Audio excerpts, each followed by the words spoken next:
네, 어머님 지금 그러면 저희 설명회 시작하겠습니다. 네. 안녕하세요. 저는 압구정 지혜수 원장 이묘희입니다. 반갑습니다. 네.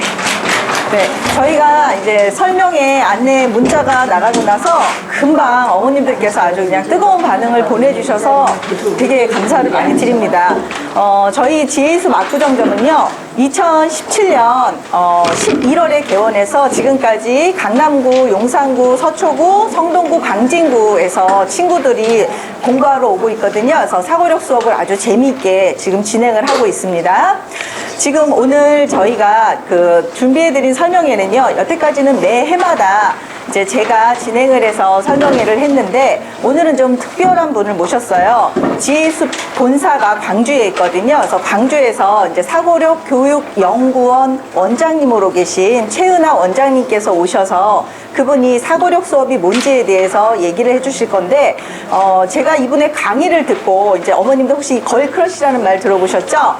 제가 같은 여자인데도 어찌나 멋지신지 저는 언제쯤이면 이 정도의 경지가 될까 하면서 감탄을 했던 분이거든요. 오늘 그분께서 강의를 해주실 건데요. 오늘 주제는 어머님들 아마 이제 들어보셨을 거예요. 이제 초등학교, 중학교, 고등학교가 평가 프레임이 지금 패러다임이 완전히 달라지고 있습니다. 그래서 지금 과정 중심 평가라는 이름을 좀 들어보셨을 거예요. 그래서 초등도 마찬가지로 지금 그 추세에 맞게 흘러가고 있거든요. 그래서 과정 중심 평가는 학교 평가의 패러다임을 이제 새롭게 알려드리는 건데, 이제는 아이들이 학교에서 지식 위주로 공부했던 그런 시대는 이제 지나갔고요. 아이들이 사고력하고 에세이 쓰기를 통해서 사고력을 활용한 공부하는 방식에 대해서 이제 배우게 될 시기가 될 것 같아요. 그래서 그 부분에 대해서 이제 최은아 원장님께서 말씀을 해주실 거고, 요 강의는 12시까지 진행이 될 예정입니다. 12시에 진행이 끝나고 나면 이제 저희 선생님들께서 밖에서 지금 어머님들 궁금하신 사항들을 1대1로 대면 상담을 해드리려고 대기를 하고 있으니까요.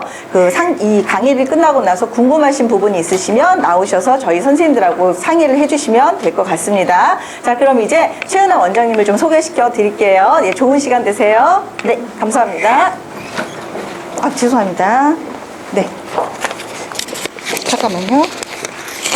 제가 이걸 잘해야 한답니다. 예. 네. 네. 문을 좀 열어놓을까요? 네. 괜찮을까요?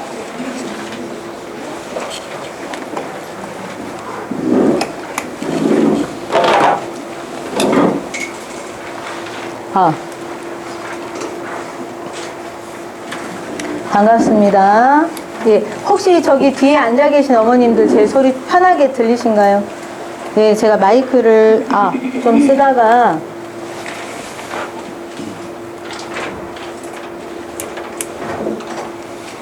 이게 안 잡히네요.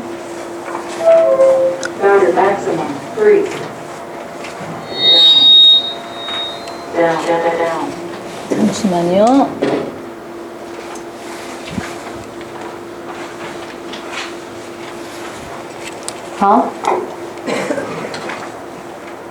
네, 소리 좀 편하게 들리세요?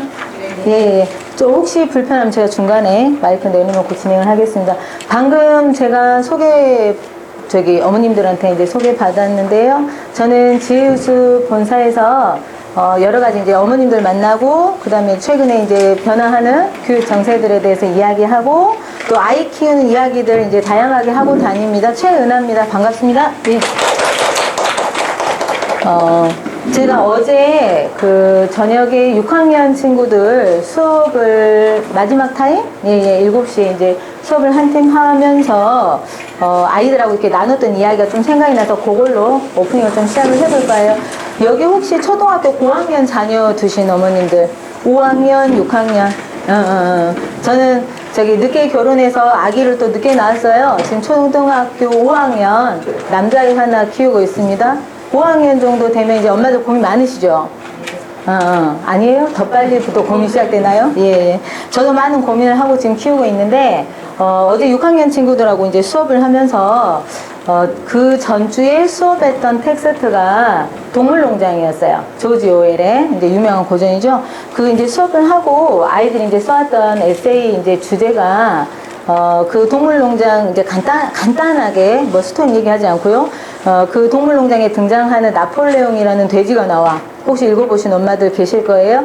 그 나폴레옹이 이제 동물농장의 동물들을 억압하고 그다음에 지배하는 이제 독재자로 나오거든요. 아이들하고 이제 다양한 이제 수업 속에 뭐 시대적 배경이나 그다음에 이제 인물의 어떤 상징에 대해서 이야기를 하고 에세이 초점이 나의 나폴레옹이었어요. 그러니까 나를 강제하고 억압하는 것들은 모두 나폴레옹이라고 읽을 수 있겠죠. 그러니까 아이들이 이제 그걸 써가지고 온 거죠.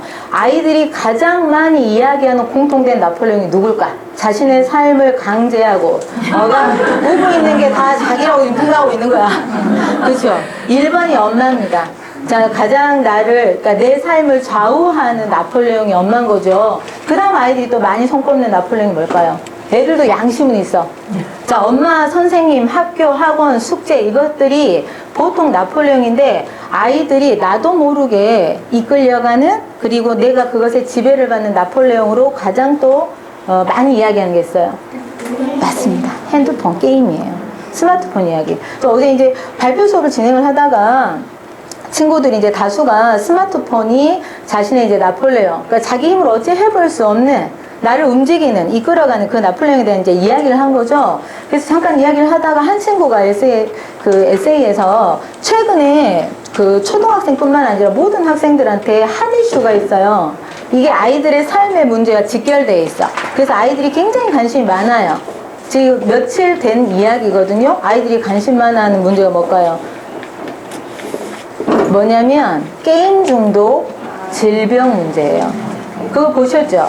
자, 요 며칠 지금 언론상에서도 계속 이야기가 되고 있는데 뭐 게임 중독을 뭐 질병으로 코드화하겠다라고 WHO에서 발표를 했죠. 우리나라도 이제 그것에 대해서 결정을 해야 해요. 자, 근데 이제 이것은 아이들의 삶의 문제야. 왜냐면 아이들은 바쁜 일상생활 속에서 본인들의 주장에 따르면 스트레스 지수를 낮춰주는 게 뭐예요? 게임이에요. 근데 이제 이게 질병으로 만약에 분류가 되잖아요. 자, 그럼 애들은 뭐 하겠어요? 당연히 그 부분에 있어서 부모님들한테 더 많이 강제를 받겠죠. 자, 이제 아이들 속에서도 의견이 분분합디다. 제가 보니까. 자, 게임 중독은 질병이 맞다. 자, 그리고 게임 중독의 질병이 아니라 스마트폰 자체가 그런다는 거죠. 그렇게 보면 우리 엄마도 스마트폰 중독이에요. 늘 손에서 안 놓고 있다는 거죠. 그러니까 아이들의 이제 이유 있는 항변이죠. 자, 그런 이야기들을 들으면서 어제 발표를 진행하다가 중간에 이제 뒤에 이제 티타임 시간을 줄여야 할 정도로 그 이야기가 이제 핫이슈여서 굉장히 이야기 많이 나눴었거든요. 요즘 아이들이. 그래서 이제 제가 생각했죠. 아이들이 생기 있게 어떤 이야기에 주체로 등장하려면 반드시 필요한 게 있어. 그게 뭐냐면 내 삶과 뭐예요? 밀접하게 연관이 돼야 된다는 얘기죠. 자, 그러면 이제 다르게 우리 엄마들의 요즘 핫이슈는 뭘까? 그러니까 최근에 이렇게 방문해서 만나는 어머님들의 이야기를 들어보면 중학생 자녀를 둔 어머님들도 마찬가지예요. 이제 되게 이렇게 고민하시는 거, 요즘에 관심 있어 하시는 거, 최근에 중2 친구들 중간고사 끝났죠. 5월 초. 자, 고개 숙인 어머님들은 아마 결과가 마음에 안 드셨나 봐. 자, 중간고사 끝나고 이제 지필평가에서 성적이 썩 시원찮았어도 아이들에게 막판 뒤집기가 있지. 그게 뭐예요? 수행평가입니다. 그래서 이제 수행평가까지 이제 합산이 되어서 이제 한 1, 2주 전에 이제 결과가 나온 거죠. 그래서 아이들도 엄마들도 그 결과를 가지고 굉장히 이야기가 많더라고요. 지필평가에서 이제 선전을 못 했는데 수행평가를 잘 준비를 해뒀던 거죠. 자, 그래서 보니까 점수를 합산했더니 생각보다 결과가 괜찮았어. 이랬던 거. 그 다음에 이제 이 수행평가뿐만 아니라 시험에서도 이제 그 선훈수령 시험 문제들 출제 비중이 있잖아요. 자, 그래서 이제 이렇게 배점 기준이 좀 높은, 배점의 비중이 높은 그런 이제 논수령, 선훈수령 시험들 때문에 아이들이 이제 뭐 그것 때문에 재미 본 친구도 있고, 그 다음에 안타깝게 좀 실수해서 감점이 된 친구도 있고, 뭐 이런 얘기 많이 하더라고요. 요즘은 평가 방식과 관련해서 어머님들이 굉장히 고민 많으신 것 같아요. 제일 걱정 많은 학년이 몇 학년일까요? 몇 학년 어머님들일까요? 아이들 시험 안 치르잖아요. 초등학생들. 초등학생 일제고사 폐지된 지 오래됐죠? 자, 그런데 애들 그러면 선생님들이 평가 안 할까요? 하죠. 왜냐면 우리 학기 말이면 항상 뭐 받아요? 생기부 받잖아요. 그거 다 평가하신 거거든요. 자, 그런데 이제 초등학교는 뭐 6년 내내 시험이 없으니까, 근데 이제 6학년 정도 되면 이제 엄마도 고민하기 시작해요. 왜? 중학교 가면 시험 보거든. 자, 그나마 다행인 게 중1은 뭐예요? 지금 이제 조금 보편화됐죠? 아직도 자유학기제를 하고 있는 학교도 있으나 자유학년제가 이제 많이 보편화가 됐어요. 그래서 중1은 또 시험을 안 봐. 시험을 안 보면 평가를 안 하나? 아니죠. 또 1년 내내 뭐 합니까? 수행평가하죠. 아이들이 오히려 시험 치르는 게 낫겠다고 이야기할 정도로 수행평가가 난이도가 꽤 높습니다. 자, 이제 이 중학교 1학년 때는 이제 수행평가로 아이들이 바빠요. 그러다가 이제 또 중2가 되면 드디어 시험을 치르죠. 이제 일제고사 처음 등장을 합니다. 제가 알기로는 서울에는 22개 학교는 중학교 3학년 내내 시험을 치르지 않고 100% 수행평가인 학교가 있습니다. 자, 그렇게 운영되는 학교에 대해서 물론 어머님들마다 약간씩 선호도 다르고 생각도 다르겠지만 저는 개인적으로 그 학교는 보내볼만 하겠다는 생각이 들어요. 왜냐하면 전 세계적으로 평가의 패러다임이 완전히 바뀌고 있거든요. 그래서 오늘 저는 그런 이야기를 좀 드리려고 해요. 제가 이제 이 주제를 가지고 지금 뭐 서울, 경기, 그 다음 이제 다른 지역까지 지혜숲이 굉장히 많아요. 지혜숲 이제 어머님들 센터 이제 찾아가서 만나서 이제 말씀 나누고 이제 이야기 듣고 또 고민도 나누고 하는데 이야기하는 중에 이제 제가 느꼈던 거 다른 강의 주제보다 이 강의 주제에 되게 관심이 많더라. 왜? 시험이어서. 왜냐면은 이제 곧 시험을 치를 거고 지금 현재 우리가 학창 시절에 이렇게 평가받았던 방식하고 다르긴 하지만 아이들은 수행평가라는 또 시험을 치르고 있는 거죠. 어떻게 보면. 자, 그래서 이제 그것들에 대해서 어머님들이 이게 도대체 어떤 의미가 있지? 왜 이렇게 수행평가가 강화되고 있지? 근데 수행평가 잘 치르려면 아이들이 어떤 영향이 필요하지? 이거를 정확하게 알고 계셔야 되는 거죠. 그것을 알아야 현재 내 아이에게 필요한 교육이 뭔지, 내가 어떤 것에 더 집중해야 하는지, 아이하고 어떤 대화를 나눌 건지가 결정이 됩니다. 자, 그래서 그 부분과 관련해서 제가 오늘 전반적인 그 정보들이죠? 자, 그런 부분도 좀 이야기를 드릴까 해요. 자, OECD 국가 가운데에서 아직도 대입시험을 객관식 상대평가 오지선다형으로 보는 나라가 딱 하나는 있습니다. 하나. 그 나라가 바로 우리나라입니다. 실은 작년까지만 해도 2개였어요. OECD 국가 중에서 객관식 상대평가로, 그러니까 다 이제 뭐 모름 찍는 거죠. 자, 그렇게 시험 치렀던 나라가 2개 있습니다. 우리나라하고 가까운 일본이었습니다. 자, 근데 이제 일본이 2020년부터 대입이 바뀌었습니다. 대학 입학 센터 시험에서 대학 입학 공통시험이라는 이름으로 바뀌어서 아이들을 평가하는 대입 그 평가 시험 자체가 완전히 바뀌었거든요. 자, 그 부분도 제가 설명을 드릴 건데 우리 대한민국을 대표하는, 그러니까 우리나라를 대표하는 시험 문제 유형은 크게 3가지예요. 자, 뭐냐면 객관식 상대평가인데 오지선다형이 있죠. 자, 그 다음에 뭐가 있어요? 단답형이 있죠. 자, 그 다음에 뭐예요? 뭐 선긋기 이런 것들이 있죠. 자, 제가 대표적인 거 좀 재밌는 거를 보여드릴게요. 예. 자, 이거 제가 인터넷에서 찾은 거예요. 자, 다음 도형이 사각형이 아닌 이유를 써보세요. 라고 선생님이 문제 내신 거죠. 근데 틀렸어요. 왜요? 원래는 뭘 써야 할까요? 저 가로 안에. 그쵸? 사각형에 뭘 써야 합니까? 자, 정의와 더불어서 얘가 사각형이 아닌 이유를 밝혀야겠죠? 자, 근데 이 친구가 원래는 사각형인데 찢어졌대요. 자, 근데 다른 관점에서 보면 이 친구는 선생님이 요구한 정해진 답변을 쓰지 않았을 뿐 제가 봤을 때는 창의적입니다. 실제로 이렇게 대놓고 보면 사각형일 거예요. 자, 근데 찢어진 거지. 자, 어떤 사연이 있어서. 자, 그 다음 문제요. 자, 분수의 혼합 계산하는 거 보니까 아마 4학년, 5학년 친구일 것 같아요. 시험 문제가. 자, 4분의 5 나누기 8분의 11은 4분의 5. 엄마들 왜 이 문제만 보면 이렇게 막 미친 듯이 웃죠? 자, 4분의 5 곱하기 12분의 8은 12분의 11. 뭐 이제 이런 문제가 있었어. 자, 어떻게 계산하였습니까? 뭘 써야 합니까? 자, 풀이 과정을 써야겠잖아요. 자, 그런데 얘는 이게 아직 이해가 안 된 거죠. 자, 그래서 네? 라고 이제 반문한 거죠. 자, 그리고 5분의 8 나누기 6분의 13의 계산 방법을 알아보시오. 그랬더니 네. 자, 잘 알아보겠다고 이제 힘있게 얘기했어요. 자, 그리고 나서 또 어떻게 계산하였습니까? 그랬더니 네.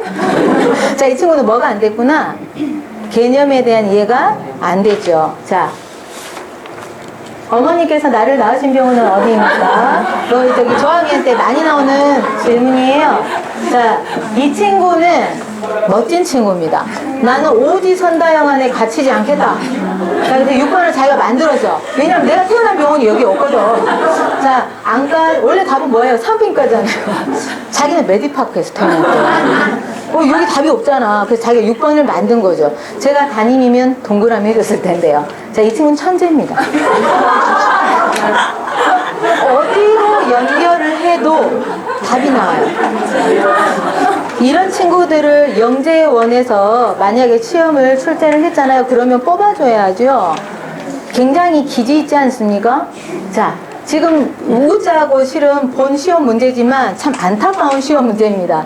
저희 아들이 초등학교 지금 5학년이에요. 저희 아들은 초등학교 4학년 때까지 학원을 다니지 않았습니다. 물론 지읒습은 했습니다. 왜냐면 엄마가 지읒습을 하니까 7세 때부터 부지런히 했죠. 자, 이 친구가 가장 좋아하는 건 책이었죠, 물론. 글 쓰는 거 굉장히 좋아하고요. 자, 그리고 말을 굉장히 유창하게 잘합니다. 근데 이제 언제 할머니가 영재원 시험을 한번 봐봐라. 왜냐면 우리 아들은 학원을 안 다녔어도 책 읽으면서 수학 개념이 굉장히 탄탄하게 선 친구가 수학을 굉장히 사랑하거든요. 자, 근데 이제 이 친구한테 영재원 시험을 한번 봐보라고 이제 할머니가 학구열이 저보다 높으세요. 자, 그렇게 이야기를 했죠? 그랬더니 처음에 이제 그런 거 하는 거 되게 싫어해요. 그래서 안 한다고 그랬는데 할머니가 10만 원을 주겠다. 시험만 보면 5만 원을 주겠다. 합격을 하면 10만 원을 주겠다 한 거죠. 그래서 우리 아들이 돈에 약해. 그래서 덥석 운 거죠. 자, 갔는데 저희 아들이 합격했습니다. 학원을 하나도 다니지 않고 선수학습도 안 했었거든요. 자, 근데 이 친구가 합격했던 비결을 본인이 와서 이야기를 하는데 다녔던 친구들 있잖아요. 원래 재원생들이. 자, 이제 이 친구들 중에서 일부가 탈락하고 이제 저희 아들처럼 처음 간 친구가 이제 합격을 한 데는 아마 이유가 있겠죠? 시험을 잘 봤나 봐. 그랬더니, 시험 문제 그렇게 어렵진 않았어. 평소에 이제 사고력 수학 관련된 책도 많이 읽고 본인이 문제 푸는 것도 좋아하고 해서. 근데 이 친구가 스스로 이야기하기를, 근데 엄마, 내가 보니까 다녔던 친구들이 대부분 합격했는데 내가 합격한 것은 면접 때문인 것 같아. 이야기를 하더라고요. 자, 면접을 하는데, 면접관 이제 질문을 했겠잖아요. 질문을 했는데 다른 친구들이 대답을 잘 못하더래요. 근데 저희 아들은 질문을 받자마자 빠르게 생각을 정리해서 자기 생각을 이야기를 한 거죠. 굉장히 당당하게. 자, 이제 이 친구가 목소리가 굉장히 그 복부에서 올라온 큰 목소리입니다. 어렸을 때는 얘가 혹시 속에 마이크가 있지 않나 생각될 정도로 자, 잘 때 빼고 말하는 친구입니다. 말하는 걸 굉장히 즐기죠. 소통하는 걸 좋아하거든요. 자, 이제 말을 할 때 그 사정관 앞에서 아마 이 친구가 말했을 그 태도를 저는 상상을 해봤습니다. 굉장히 당당했을 거예요. 뭐 떨어지면 10만 원 안 받고 말지. 어차피 시험은 응시했으니까 얼마는 벌 수 있어? 5만 원은 벌 수 있어. 뭐 이런 생각이 있는 거죠. 자, 근데 이제 이 친구의 당당한 태도, 그 다음에 이 친구가 선택한 낱말들. 자, 이런 것들이 저는 면접관한테 어필했다고 생각을 했습니다. 자, 그리고 영재원 합격해서 지금 다니고 있는데 저희 아들 와. 개 재미없어. 요즘 애들은 뭐 하면 개 그러잖아요. 재미없대요. 혼자 책 보고 문제 풀고 이런 게 되게 재밌었는데 어쨌든 자, 제 아들 얘기를 잠깐 했는데 이 친구가 초등학교 저학년 때 시험을 이제 단원평가 시험을 치르고 왔어요. 단원평가 시험 이제 단답형 이제 낱말 쓰면 되는 이제 시험 문제였는데 지문에 짧게 나와요. 친구가 연필을 안 가지고 온 거예요. 자, 그래서 옆에 짝꿍한테 빌려달라 했더니 그 친구가 이제 훈수를 둔 거지. 왜 이제 이 준비물 잘 안 챙겨온다고 뭐 이제 이렇게 얘기했겠죠? 자, 문제. 자, 이 글 속에 친구가 가지고 오지 않은 것은 무엇입니까? 뭘 써야 해요? 연필 써야지. 자, 근데 우리 아들은 뭐라고 썼냐면 연필과 지우개라고 썼습니다. 자, 그래서 당연히 틀렸겠잖아요. 근데 이제 엄마들은 그러면 뭘 얘기해요? 자, 그런 시험지 단원평가지를 들고 왔어. 자, 아들 앉아봐라. 자, 국어는 모두 다 어디에 답이 있어? 지문 많이 얘기해봐자. 지문에 답이 있어. 자, 이제 읽어봐. 이 친구가 뭘 안 가지고 왔어? 연필 안 가지고 왔잖아. 근데 왜 연필과 지우개라고 썼어? 그랬더니 저희 아들은 엄마, 연필 안 가지고 온 애가 지우개는 가지고 왔겠어? 라고 저학년 때 이야기를 하더라고요. 들으면서 이 친구들이 떠오른 거죠. 맞아요. 실은 그렇게 추론할 수 있죠. 자, 정해진 답을 쓰게 하는 우리나라의 교육 현실 속에서 종횡무진하는 사회의 세계, 지식의 세계를 뽐내고 있는 이 아이들이 생각할 기회를 빼앗기고 있는 거죠, 어떻게 보면. 자, 근데 이제 이거 굉장히 지나간 이제 구태에 의한 어떻게 보면 교육의 방식이다, 평가 방식이다. 지금 전 세계는 몸살을 하고 있는데요, 이미 변화를 하고 있는데요. 자, 가까운 아까 이야기 드렸던 저희 나라하고 똑같이 대학 입학 시험을 치르는데 오지선다형으로 시험 문제를 풀었던 스피드 테스트. 우리 수능 볼 때마다 저기 끝나고 나면 스피드 테스트 이야기하잖아요. 빨리 읽고 뭐하기, 많은 문제 풀기. 자, 그 일본이 지금 변화를 하고 있습니다. 제가 보여드릴게요. 일본 교육계열의 모델이 되고 있는 국립고등학교의 3학년 일본문학 심화할 수업. 우리나라로 치면 문학 수업 시간이다. この子供がエレメンっていう人物はこの時代の典型的な男性、女性っていうものは男性としたものを何よりまず夫に対しての義務、夫に世話することと子供たちの世話することが第一優先であるっていうことっていう考えを持った人であり、またこれは後の解説のところの186ページのところに言っている 소설을 읽고 소감이나 인물, 구성, 표현 기법들을 학생이 스스로 분석해 발표하고 의견을 나누고 있다. 맞고 틀리고 정답을 찾아낼 필요가 없이 자신이 보고 느낀 대로 이야기를 나누며 수업이 진행된다. 要するに家として家の中にいることでそういった表面的な愛で満足してしまうような、私たちから見たらそういった悲しい存在として描かれてるんですけど、家たちっていうのは社会に出て社会を知ってる存在じゃないですか。だからそれで苦しさも社会で失敗とかをしていろんな苦労を2人ともしてきた人間が一緒になるっていうのはヘルメルとノーラの家はその時代を表した家、当時の家を表していて 수업은 학생들이 주도적으로 진행되고 교사는 경수마다 간간히 의견을 낸다. カルナンバーのでなくても私の学校だとマックスで25人やっぱりああいうディスカッションして子どもたちがそれぞれ意見をきちっと出して子どもたちが自分で表現をしてそれをお互いに論評し合って私もコメントを返していくってことになると自然と少人数でなければ成立しないのかなというふうに思います。あるいは批判的な思考力で自ら考える力、このクリエイティブに考えていく力っていうのを非常に伸ばします。 사고력과 창의력을 키워준다는 이 수업은 국제 바칼로레아 아이비 교육 과정을 따르고 있다. 기존의 강의식, 주입식 수업으로는 4차 산업혁명 시대에 맞는 인재를 양성할 수 없어 이 학교는 4년 전 아이비 교육 과정을 도입해 토론 중심의 수업으로 전환했다. 知識だけをこうやってさっきも言ったように、先生とかに教えていただくっていうのが IB にないわけじゃなくてそれが基盤になっていてそれをやってから与えられた知識をもとにそれをもっと内容理解を深めるだとか問題解決をする視点で議論したりっていうのをするのが勉強するってこうあるべきだよなっていうふうにすごい納得させる感じの授業をしていただいて最初は弱かったんですけどこれが教育であるべきだなっていうふうに思います。 자, 혹시 우리 어머님들 중에 자녀를 국제고나 경기외고 정도 생각하고 계신 엄마들 계세요? 가면은 저 수업을 받게 됩니다. 자, 지금 제가 보여드렸던 건 인터내셔널 바칼로레아라는 이제 일종의 교육 과정입니다. 자, 이 교육 과정을 일본은 2013년 네, 이제 지금 현재 아베 총리죠. 아베 총리가 이제 뭐 다른 다양한 정책들은 모르겠습니다만 이 교육 정책과 관련해서는 국민적 지지를 굳건하게 받고 있습니다. 저 IB 과정을 도입을 하기로 결정했던 게 2013년이고, 자, 올해 처음으로, 자, 우리나라로 하면 수능, 자, 일본의 이제 대학 입학 공통시험이죠. 자, 그 시험에서 국어하고 수학 과목에서 20% 논술형 문제가 출제가 됩니다. 우리나라는 상상할 수 없어요, 현재는. 왜? 그러면 어떤 시비가 붙을 겁니다. 공정성 시비. 도대체 채점하는 기준이 뭐냐?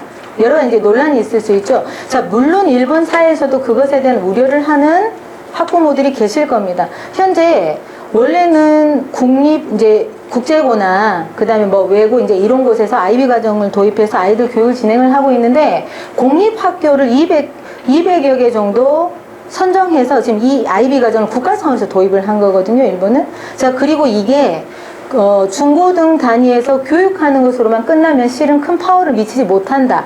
교육을 변화시킬 수 없다는 겁니다. 왜? 어차피 대학 입학시험에서 뭐 할 건데? 객관식으로 쓸 건데, 평가받을 건데. 자, 그래서 대입평가까지 바꿔버린 거죠. 그게 2020년 올해 이제 시행이 되거든요. 자, 이제 이런 변화를 도모하는 이유가 있을 겁니다, 일본이.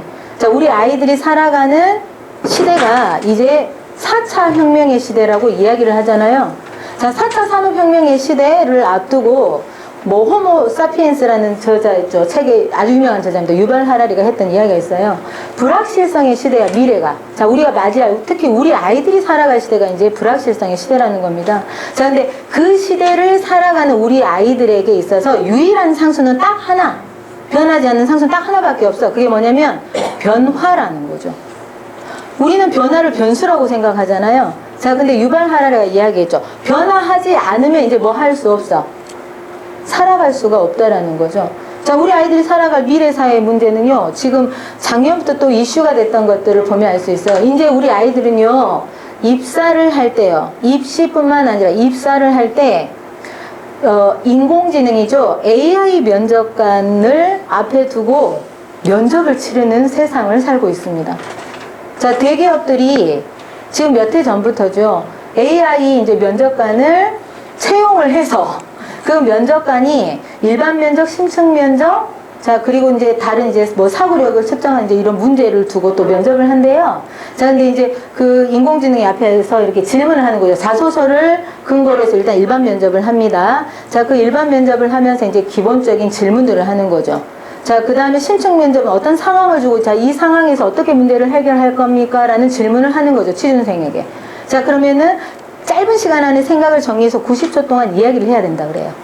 근데 이제 이 과정에서 그 AI가 뭘 보냐면, 자, 이제 지금 이 앞에 앉아있는 지원자의 음성, 그 다음에 이 말 빠르기, 그 다음에 이자가 선택하는 단어들, 자, 그리고 자소서에 쓰여 있는 내용, 이런 것들 이제 비교해 보는 거죠. 자, 그러면서 이 친구가 진실성이 있냐, 직무에 적합하냐를 인공지능이 판단을 해. 우리 아이들은 지금 그런 시대를 살아가고 있다라는 거죠. 아니, 이미 인공지능이 기사를 쓰죠. 단신 기사들을 써내고 있고요. 자, 그 다음에 인공지능이 진료도 하는 시대입니다. 자, 이게 우리 아이들이 살아갈 시대고요. 되게 우리하고는 좀 먼 것 같잖아요. 우리가 느끼는 지금 4차 산업혁명의 시대는 산업 인터넷 시대? 초연결? 이런 정도? 빅데이터? 뭐 이런 정도겠죠. 근데 이제 아이들이 살아가는 시대는 굉장히 다양하게, 급변하게 어쨌든 변화를 할 거다. 이렇게 물살을 타고 있다는 거죠. 이 문제만 있을까요? 자, 전 지구적인 문제가 있죠. 일단 저출산 고령화 문제도 있고요. 저성장 저소비 문제도 있고요. 환경의 문제도 있고요. 경제 양극화 문제도 있습니다. 자, 이제 이런 문제들 앞에서 우리 아이들이 자, 자신의 삶의 문제를 해결하고요. 자, 그 다음에 그런 변화들을 유연하게 맞이하기 위해서 꼭 필요한 역량이 뭘까? 이걸 엄마들은 고민해야 된다는 겁니다. 지금은 지식의 양을 묻는 시대가 아니거든요.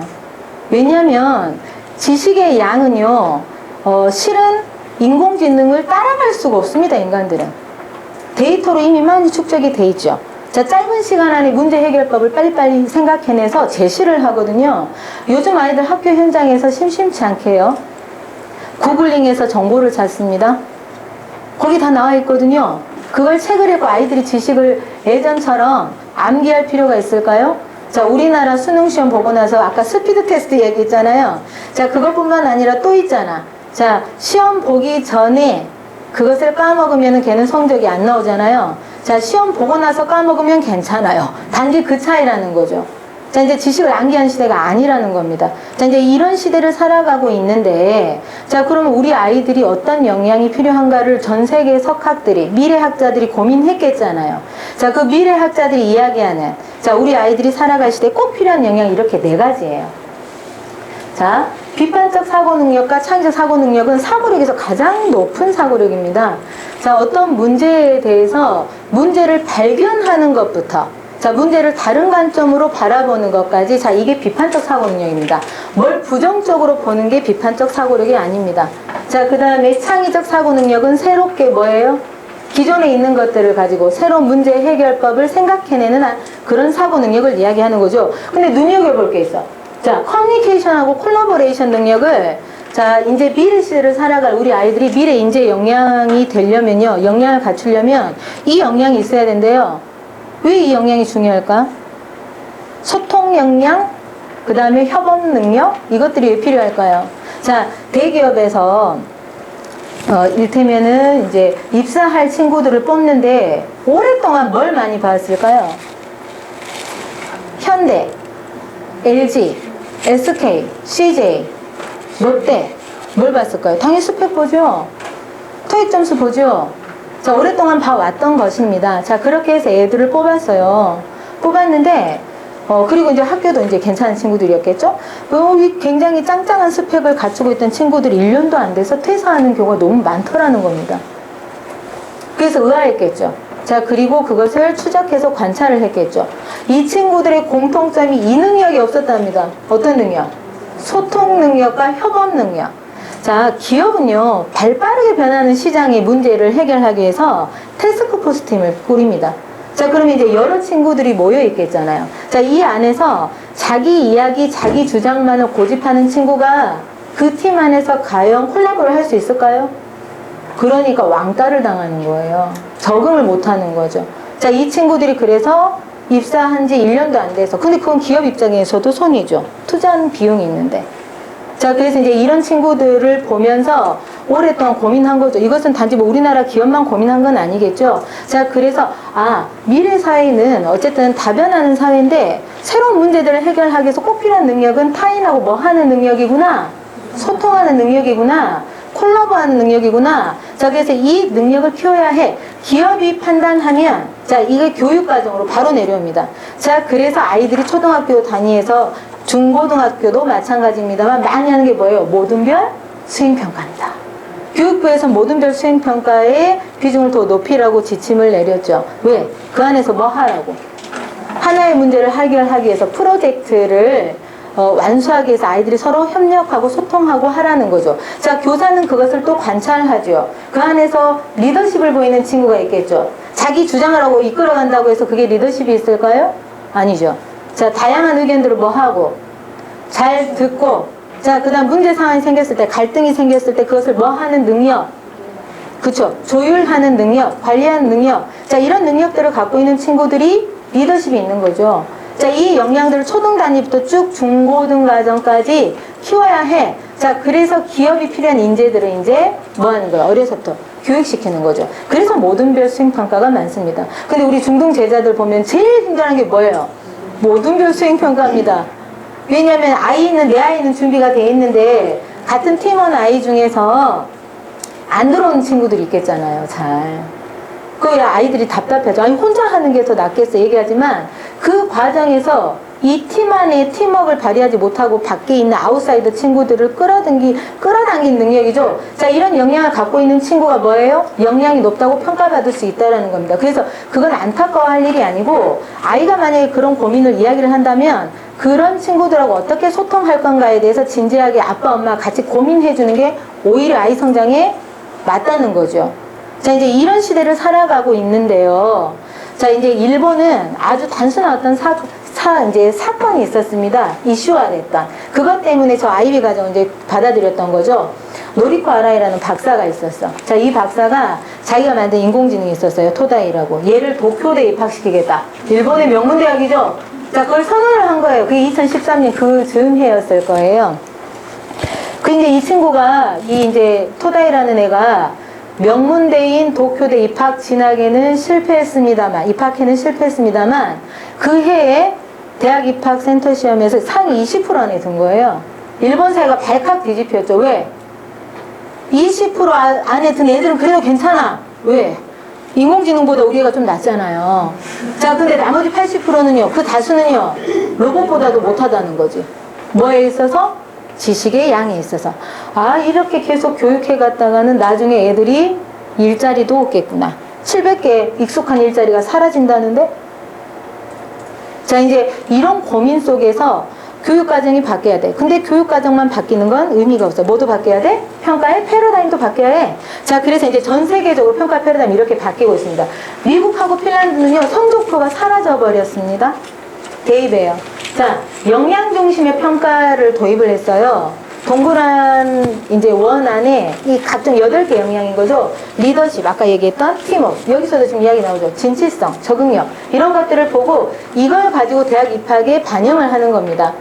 자, 이제 우리가 알고 있던 기존의 종래의 그런 성적표가 없어져 버린 거죠.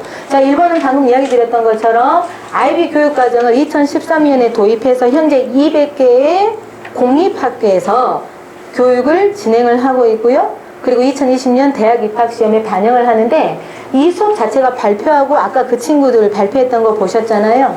우리의 문학 수업하고 너무 다르잖아요. 우리 같으면 예전 학창시절 문학 수업 떠올려봐요. 우리 뭐 하고 있어요? 선생님이 메밀꽃 필 무렵 수업을 해. 그러면은 칠판에다가 판사하시죠. 자, 우리 열심히 뭐 합니까? 열심히 해마하죠. 선생님 목소리 톤이 좀 높네? 그럼 뭐 해야 돼요? 별표해야지. 왜? 시험에 나올지 모르니까. 자, 그러고 우리가 외웠던 것들. 자, 복선, 깔렸던 복선. 그 다음 시대적 배경. 자, 아스라에 사라져간 지식들밖에 없어. 하지만 그렇게 공부하지 않아요. IB 교육과정에서는 자, 이 이야기 속에 등장하는 인물들에 대해서 아이들이 서로 자기 생각들을 다양하게 토론을 하는 거죠. 이야기 나누는 거죠. 자, 발표하고 또 에세이를 쓰고요. 교사가 하는 일은 단지 뭐밖에 없냐? 관찰하고, 격려하고 질문하는 거예요. 그리고 관찰하는 과정 내내 평가서를 쓰시죠. 수업의 주체는 오롯이 아이들입니다. 수업을 이끌어가는 것은.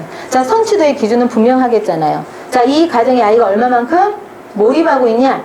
자, 텍스트 해석력이 있냐? 그 다음 분석적이냐? 그 다음에 다른 친구하고 다른 관점을 제시하고 있냐? 이런 것들을 보는 거죠. 자, 그걸 가지고 아이들의 성취도를 판단을 한다는 겁니다. 자, 그리고 에세이를 써서 대학을 갑니다. 이게 IB 과정이에요. 자, 우리나라가 그런다고 가만히 있지는 않아요. 우리나라도 변화를 계속 도모하고 있죠. 자, 2022년 고교학점제. 자, 중등, 혹시 위 아이가 중등 자녀가 있는 어머님들은 관심 있으실 거예요. 이제 아이들이 자기가 공부하고 싶은 과목을 선택합니다. 자, 그리고 일정한 학점만 이수하면 되거든요. 과도한 입시 경쟁과 성적에 대한 부담을 줄여주고자 하는 취지이지요. 그런데 약간 이것을 시행하는 데 있어서 자, 이게 잘 시행되는 것은 국민들의 관심이라고 생각하거든요. 학부모들의 관심. 여전히 이제 우려는 있습니다만 잘 되기를 바랍니다. 자, 그리고 교사별 평가를 도입했죠. 이미 몇 년 전부터. 이제 일제고사가 폐지됐습니다. 초등학교 시험 보지 않아요. 담임 선생님들이 학기 초가 되면 뭐 주십니까? 과정중심 평가 계획서. 자, 우리가 이제 냉장고에 붙여놔야 할 것입니다. 단원별로 뭘 보세요? 단원별로 지필평가를 많이 보시는 선생님들이 갈수록 줄어들고 계십니다. 자, 수행평가를 더 많이 하시거든요. 자, 이제 단원별로 뭘 보는가를 잘 보셔야 해요. 자, 아이들 그 기존처럼 단원평가 문제집 사서 문제 줄줄줄이 풀리는 거요. 그거는 크게 대비되지가 않을 겁니다. 왜냐하면 물론 단원평가도 보는데 그 단원평가가 생기부에 기록되는 비중은 크게 많지 않다. 자, 뭘 선생님은 기록하냐면 아이가 모든 수업에서 어떻게 임하고 있는지, 자, 그리고 실제로 수행평가의 수행 과정들을 평가하고 기록하시거든요. 자, 그걸 제가 잠깐 보여드릴 거예요. 자, 현재 우리나라도 IB 과정을 운영하는 학교가 있습니다. 자, 국제학교나 경기고 자 있는데 제가 이제 최근에 며칠 전에 봤던 기사예요. 제주도 교육청이죠. 제주도 교육청하고 대구 교육청이 이제 조인을 한 거죠. 자, 제주도교육청 이성문 교육감이 실은 작년에 이제 이걸 선언했었죠. 우리 제주도가 국제고가 많습니다. 자, 제주도가 대한민국 교육을 선도해 가겠다. IB 과정을 도입하겠다라고 선언을 했었죠. 그리고 IB 기관하고 협약을 최근에 했습니다. 자, 이 말은 무슨 말이냐? 2022년부터 23년까지 2년 동안 고등학교의 IB 과정을 공식적으로 운영을 한다는 얘기예요. 그럼 그 사이 뭐 교사들 연수도 갔다 오고 막 했겠죠. 자, 그리고 나서 대입 때요. 2023년 대입 때 이 IB를 외부에서 평가를 받아서 그 성적을 가지고 아이들이 뭐 할 수 있게? 지원할 수 있게요. 대입 때. 수시 지원할 수 있게 하겠다라고 했습니다. 그리고 최근에 협약을 마쳤고요. 그 다음에 그것을 발빠르게 지금 앞서가고 있습니다. 물론 제주도와 대구만 하는 건 아니고 충청도, 그 다음에 경기도, 자 서울에서도 마찬가지고요. 여러 가지 이제 이런 시도들이죠. 시도들이 진행되고 있는데 오히려 우리나라가 일본보다 더 빠를 수 있습니다. 왜냐하면 우리나라는 교육 자체가 잘 진행되는 나라입니다. 그래서 시도 교육감들이 자체적으로 판단해서 교육의 변화들을 꾀해보자. 물론 시범학교를 먼저 운영을 하겠죠. 자, 근데 이것들이 하나 둘씩 본물 터지듯이 터지잖아요. 자, 확산이 되고 나면 나중에 결국에는 평가가 어떻게 될까요? 우리나라도 대입의 평가 방식이 바뀔 수밖에 없습니다. 이게 전 세계적인 추세이기도 하고요. 자, 이런 변화들을 시행을 하고 있고요. 자, 지금 현재 초등학교 과정중심 평가, 성장중심 평가 계획서라고 하죠. 자, 이런 식으로 선생님들이 계획서를 보내주세요. 학기 초에. 자, 이거 지금 분당에 있는 한 초등학교, 5학년 초등학교 수학하고 사회 과목에 선생님이 이제 이런 평가 기준으로 아이들을 보겠습니다. 라고 학부모들한테 보내준 거예요. 자, 볼까요? 수학인데 평가 방법이 뭐예요? 논술형 평가, 서술 평가. 자, 아까 그 친구처럼 자, 어떻게 계산하였습니까? 하면 네? 이러면 안 돼요. 자, 그 과정에 대해서 뭐 해야 돼? 쓸 수 있어야 됩니다. 그리고 말할 수도 있어야 됩니다. 자, 그리고 논술형 평가. 정의적 영역은 뭐냐면 아이가 이 과목에 대해서, 영역에 대해서 얼마나 지적 흥미도가 있는가를 보는 거죠. 참여도를 보고요. 자, 이런 것들을 종합적으로 평가를 한다라는 거죠. 자, 당연히 뭐 사회나 국어과는 훨씬 더 그런 것들이 강하겠죠. 자, 여기도 마찬가지로 뭐 서술형 평가, 논술형 평가가 있는데 제가 최근에 봤던 어디 학교 그 수행평가죠. 수행평가 항목에 중학교에서요. 이런 게 있었어요. 발해의 성립 과정을 친구들 앞에 나와서 30분 동안 스피치 하세요가 수행평가 과제였습니다. 3분도 아니고 30분. 자, 그 다음에 고려 말. 자, 이성계, 정몽주, 정도전, 이방원 등 본인이 알고 있는 인물 중에서 마음에 드는 인물 2명을 골라서 그 인물들이 나누었을 대화를 상상해서 극을 만드세요가 수행평가의 주제입니다. 이게 실제 학교 현장에서 지금 진행이 되고 있는 수행평가들이에요. 그러니 아이들이 외워서 뭐 하는 게 더 편하다 그래요. 찍는 게 더 편하고 답 맞추는 게 더 편하다는 얘기를 하죠. 근데 왜 그걸 물어볼까요? 지금은 그게 필요한 능력이니까요. 자, 이제 이런 수행평가들이 나오고 있는 시대라는 거죠. 당연히 그럼 뭘 잘 써야겠어요? 당연히 문장력이 받침이 돼야 합니다. 자, 그리고 아이가 자기 관점이, 생각이 있어야 되는 겁니다. 그게 없으면은 이런 시험들, 수행평가들에 아이들이 적극적으로 일테면은 성취도, 높은 성취도, 적극적인 일테면은 수업 태도적 참여? 자, 이런 것들이 어렵다라는 거죠. 자, 서울대가 2020년 자소서, 이제 입시 요강이죠. 최근에 이제 또 5월 초에 발표했어요. 서울대 수시 막판 뒤집기가 또 뭐예요? 자소서입니다. 그것도 4번 문항. 변함이 없습니다. 자, 뭘 물어보냐면, 고등학교 재학기간 3년이죠. 3년. 자, 3년 재학기간 중에 본인의 삶에서 가장 의미 있었던 책 3권을 골라서 쓰고, 자, 그 책의 내용을 간단하게 써주라고 해요. 자, 다 뭐 하지 말아라. 내용을 요약하지 말아라. 자, 그 다음에 간단한 감상 쓰는 정도는 안 된다고요. 자, 자소서는요, 일테면은 이제 학종에서 학생부 이제 종합전형이죠. 학생부는 교사가 쓰는 거잖아요. 그 다음 추천서도 교사가 쓰는 겁니다. 자, 아이들이 자기를 마음껏 어필할 수 있는 건 하나예요. 자소서거든요. 자, 그 자소서를 보고 마지막에 이제 이 친구가 어떤 친구인가를 뭐예요? 사정관들이 판단하는 거죠. 제가 가까운 지인이 입학사정관이 계셨어요. 작년. 애들이 글을 너무 못 써. 애들이 말을 너무 못해. 그런 애들은 와도 경쟁력 없어. 이 얘기를 하시더라고요. 오늘 질문을 하는데, 자, 질문의 요지를 파악하는 거는 둘째치고요. 그냥 네가 썼던 내용들에 근거해서 면접 볼 거 아닙니까? 자소서는. 자, 그런데 아이들이 자기가 문장으로 써냈던 것들에 대해서 이야기를 하는데도 그렇게 낱말을 선택하는 거 어떻게 표현할지에 대해서 우왕좌왕하고 그렇게 말주변이 없더래요. 자소서도 마찬가지죠. 다 똑같대. 특히 그런 독서문항은 어쩌겠어요. 비슷하겠죠. 제발 이 책 좀 읽지 마라 했던 책이 있습니다. 첫 번째, 1위가 미움받을 용기. 그 베스트셀러, 스테디셀러로 이야기하는 책들이 5종이 있어요. 그 중에서 마이클 샌더의 뭐 정의란 무엇인가 뭐 이런 책 있잖아요. 다 그 책을 써낸대요. 그런 친구들은 변별력이 없다. 자, 근데 어머님들 아직도 혹시 어머님들 강한 프레임에 휩싸이지 않나요? 글은 어떻게 써야 된다? 책을 읽고 나면 어머님들이 질문하는 걸 한번 떠올려 보세요. 뭐 묻습니까? 어린아이들한테도. 나는 초등학교 2학년, 1학년 엄마가 와서 고민하는 걸 들으면서 같이 이렇게 엄마가 너무 귀여우신 거예요. 애가 요약을 잘 못해요. 이러시는 거예요. 어머니 정상입니다. 제가 이야기했어요. 초등학교 2학년 당연히 요약을 잘 못하죠. 자, 아이들이 책을 읽고 나서 어머님들이 하는 질문을 한번 떠올려 보세요. 어머님들이 중요하다고 생각했던 그 강력한 프레임이 있습니다. 거기에서 벗어나지 않는 질문을 하는 거죠. 누가 나왔어? 무슨 일이 있었어? 자, 너는 뭘 느꼈어? 이걸 물어. 그럼 애는 글을 쓸 때 뭘 쓸까요? 누가 나왔고, 무슨 일이 있었고, 나는 반성을 했어. 자, 이걸 쓰잖아. 자, 이게 다른 친구하고 변별력이 있을까요?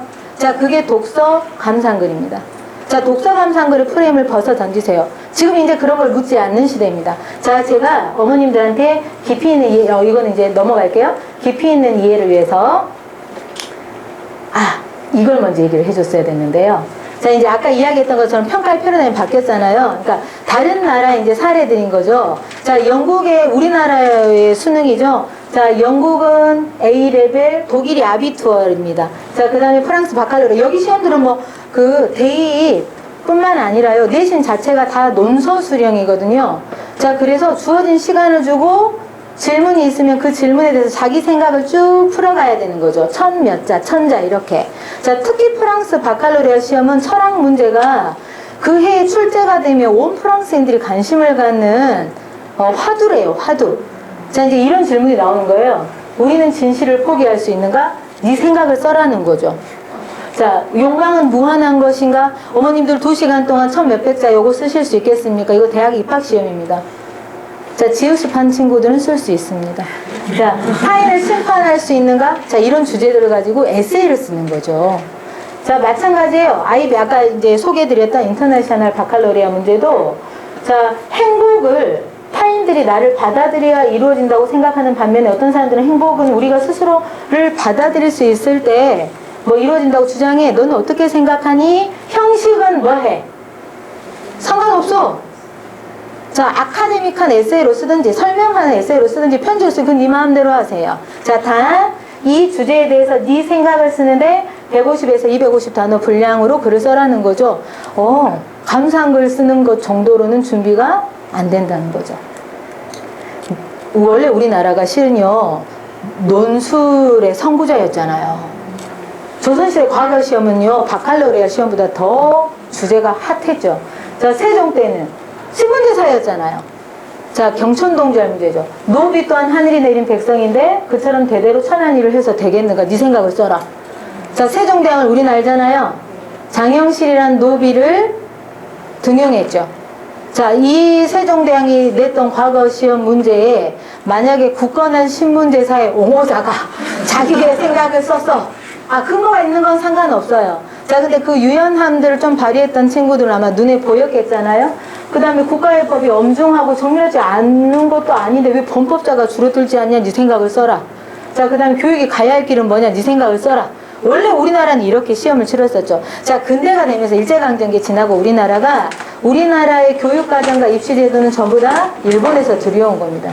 자, 그러면서 현재 고착기 된 거지 실은 우리나라는 이렇게 자기 생각과 느낌들을 물어보는 시험이 이미 닿았던 거죠. 자, 이제 설명을 해드릴게요. 일반적 책을 읽고 쓰는 북리포트 독서감상글이죠. 독서감상글은 그 틀이 있습니다. 말씀드렸던 것처럼 스토리를 대충 요약할 수 있어야 돼요. 자, 누가 조금 더 매끄럽게 요약하냐 아니냐의 차이겠죠. 그리고 자기 감상이에요. 자, 근데 그것과 에세이는 큰 차이가 있는데 지읒습 수업을 한 친구하고 그렇지 않은 친구를 제가 잠깐 비교를 해드릴 거예요. 자, 노인과 바다라는 텍스트예요. 아주 유명한 고전이죠. 자, 이제 이 노인과 바다를 지읒습해서는 초등학교 5학년 정도 이제 고학년 때 이제 감상을 해요. 노인과 바다의 아주 유명한 문장이죠. 자, 인간은 부서져 사라질지언정 굴복하진 않는다. 저는 볼 때마다 반성하죠.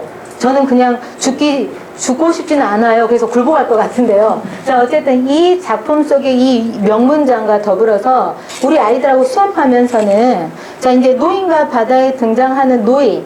자, 노인이 이제 그 생업을 이어나가는 바다죠. 삶의 바다. 자, 그리고 노인이 너무나 잡고 싶어 했던 물고기. 밖에 대형 사고가 났었나 봐요. 자, 그리고 노인의 물고기를 노인이 이렇게 낚는데 방해했던 상어죠, 상어. 자, 이것들은 전부 다 상징이 있습니다. 자, 왜 꾸준하게 대기업도 그다음에 유수의 대학들도 고전을 읽으라고 얘기를 할까? 자, 고전 속에는 현재 우리가 살아가는 시대의 문제까지도 지혜롭게 생각해 볼 수 있는 그런 화두들이 담겨 있습니다. 그러니까 이 해밍웨이의 노인과 바다에 나오는 노인은 그냥 한 명의 노인이 아니야. 그 노인은 다수의 사람들을 대표하는 자인 거죠. 자, 우리 아이들하고 이렇게 깊이 있는 이야기를 나눠요. 자, 그런데 중학교 2학년 친구가 학교에서 선생님이 노인과 바다 독서 감상글을 써서 이제 수행평가로 내라고 한 거예요. 근데 지혜숲에서는 뭐 독서 감상글 수업을 하지는 않으니까요. 제가 인터넷으로 검색했습니다. 요즘 우리 아이들은요, 인터넷에서 감상글도 쉽게 구할 수 있어요. 자, 이거는 제가 이제 그렇게 구한 어떤 아이의 글이에요. 근데 지혜숲을 다니지 않고 저는 모르는 친구인 거죠. 인터넷에서 구한. 자, 앞부분은 스토리예요. 생략하겠습니다. 자, 일반적인 독서 감상글은 이렇게 스토리, 그 다음 자기 생각인데 엄청나게 많은 샘플글들이 올라와 있었어요. 이제 친구를 도와주고 싶었던 거지. 감상글 수행평가. 자, 그런데 제가 봤을 때 그 친구들 중에서 이 친구가 제일 나았어요. 자, 중학교 2학년 남자친구였는데 이 뒷부분이에요. 자, 어떤 사람들은 노인이 가엾게 느껴졌을지 모르지만 난 아무리 고기를 상어에게 빼앗겼더라도 자신의 신념과 노력하는 노인의 자세에서 고기를 잡는 것보다 더 소중하고 더 값진 것을 얻은 것 같다. 자, 여기까지는 비슷해요. 아이들이 느끼는 감상들이. 자, 노인의 자세에서 나도 배울 것이 많았던. 얘들은 왜 맨날 뭐예요? 배워야 해.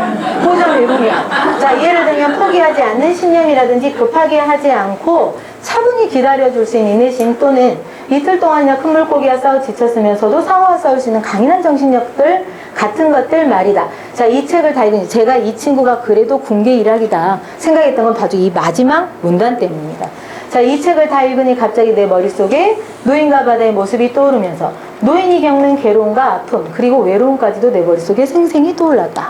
와, 이 친구는 어떤 사고력이 있구나. 등장인물의 감정이입하는 감정입적 사고가 발달해 있는 그나마 친구죠. 자, 또 난 내 마음의 소년의 따스한 마음까지도 전해줘왔다. 그게 이 친구가 그나마 낫더라니까요. 자, 그런데 최근에 이제 저하고 수업했던 제자들이 꼭 중학교 가면 오해받는 게 있어요. 왜냐면 학교에서 단지 국어 교과뿐만 아닙니다. 왜냐면 교과를 넘나들면서 선생님들이 에세이 많이 써서 내게 하시거든요. 수행평가. 이제 저하고 수업했던 친구들뿐만 아니라 지혜 수업했던 애들이 종종 받는 거죠. 이거 네가 쓴 거 맞니? 왜? 다수의 아이들이 쓴 글하고 내용이 달라요. 접근 방식이 다르거든요. 한번 비교해 보여드릴까요? 이건 이제 제가 수업했던 친구가 이제 똑같은 주제죠. 수행평가로 이제 냈던 글이에요. 자, 앞부분도 스토리 조금 다릅니다. 하지만 여기는 빼고 뒤에만 제가 읽어보겠습니다. 힘들게 잡은 청새치의 뼈만 마주하게 되었던 산티아고의 심정은 어땠을까? 그는 왜 아무 쓸모가 없는 뼈를 버리지 않고 가져온 것일까? 이유는 다양하겠지만 바로 자신의 꿈을 이루었던 그 순간을 기억하기 위해서일 것이다. 여기서 지금 뭘 시도하고 있는 거예요? 주인공의 행위에 대한 자기의 해석을 시도하고 있는 거죠.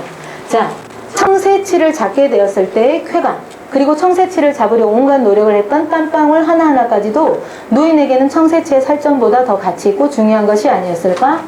자, 나의 바다는 이제 자기 이야기가 시작되는 거죠. 학생으로 열심히 공부하며 살아가는 경쟁의 바다이다. 그 경쟁의 바다에서 내가 낳고 싶은 물고기는 꿈, 성적, 성취이다. 믿고 싶지 않으시죠? 우리 애는 학교 다녀오면은, 학원 다녀오면은 그 남은 시간 책 보면 좋을 텐데 뭘 들고 있어? 핸드폰 들고 있어. 자, 근데 애들은 뭐 해요? 고민해요. 자, 하지만 나에게도 분명 상어의 존재가 등장할 것이고 내가 그동안 노력해왔던 것이 무너져 버릴 수도 있다. 아마도 나에게 그 상어는 라이벌, 스트레스, 패배감, 질투심 등일 것이다. 특히 나는 무언가를 끝냈을 때 결과가 좋지 않은, 즉 패배감을 겪게 되는 것을 두려워한다는 표현이 더 맞는 것 같다.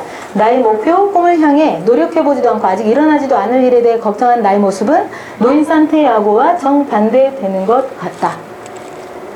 배우고 싶다. 느꼈다. 없어요. 자, 이 글과 앞서 보여드렸던 독서 감상글의 결정적 차이가 있습니다. 이 글에만 있는 게 있어요. 그게 뭘까요? 이 글에는 퀘스천 마크가 있죠. 질문이 있습니다. 자, 글을 쓰면서 질문을 한다는 건 어떤 의미일까? 스스로에게 던지는 질문이죠. 자, 질문을 받으면 뭐 할 수밖에 없습니까? 생각할 수밖에 없습니다. 자, 이 질문은 자신의 내면을 향해 있습니다. 자, 그리고 이 질문에 대한 답을 구하기 위해서 생각하고 이제 속에 있던 자기의 느낌이죠. 생각. 자, 이런 것들을 아웃풋 시키는 역할을 하죠. 자, 에세이는 바로 이렇게 질문이 있고, 그 다음에 자신의 생각이 있고, 자신의 느낌이 있고, 자신의 삶이 있는 게 바로 에세이입니다. 자, 이 글을 내놨으니 선생님이 뭐라고 질문했겠어요? 네가 쓴 건 맞니? 라고 질문을 하는 거죠. 퀄리티가 다르니까요. 자, 그런데 이제 아이들을 평가하는 사정관들은요. 자, 그리고 아이들을 보는, 아이들을 보고 있는 여러 기관들은요. 이런 능력들을 보는 거죠. 자, 이 친구가 텍스트에 대해서 얼마나 잘 기억하고 있는 거 보지 않습니다. 그리고 요약도 못하게 해요. 특목고에서 쓰게 하는 그 서류들 중에서요. 독서 에세이가 있습니다. 뭐 상상고나 이런 것들이요. 자, 근데 그런 것들에서 독서 에세이를 쓸 때 어떤 친구들을 다 걸릴까요? 필터링 할까요? 요약한 친구들은 다 탈락합니다. 자, 텍스트에 대한 적극적인 해석력이 있냐? 자, 자기 감상이 있냐를 보는 거죠. 자, 이제 그러면 이런 에세이 능력을 키우기 위해서 어떤 중요한 능력을 갖춰야 할까? 자, 첫 번째가 관찰학입니다. 자, 대상을 보고 특별함을 발견해내는 능력입니다. 관찰한다라는 것. 관찰은 그냥 쓱 훑어보는 게 아닙니다.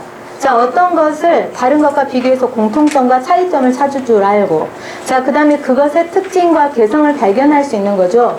자, 이 관찰하기를 통해서 비로소 그 대상의 의미가 발생하는 겁니다. 자, 이제 관찰이라는 지읒 프로그램이 있습니다. 자, 그래서 제가 간단하게 한번 보여드릴게요. 초등학교 저학년들이 수업하는 모나드라는 프로그램이 있어요. 자, 그 프로그램에서 관찰을 잘하는 마법의 질문 3가지를 가르쳐 줍니다. 자, 지읒 프로그램이에요. 자, 뭐냐면 그것인가, 그것은 무엇을 가지고 있는가, 그것은 무엇을 할 수 있는가. 자, 이 3가지 질문만 가지고는요, 설명하는 글도 쓸 수 있습니다. 어머님들도 집에서 한번 해보세요. 자, 이제 수업 중에 아이들하고 이제 초등학교 1, 2학년 이제 친구들입니다. 저학년 아이들하고 개에 대한 이제 설명하는 글을 쓰는 거죠. 자, 그래서 개에 대해서 이 3가지 질문을 가지고 이제 아이들과 이야기를 나눠보죠. 자, 개는 뭘 가지고 있다? 발달한 귀를 가지고 있죠. 또 개는 뭘 가지고 있습니까? 냄새를 잘 맡는 코를 가지고 있죠. 또 개는 뭘 가지고 있나요?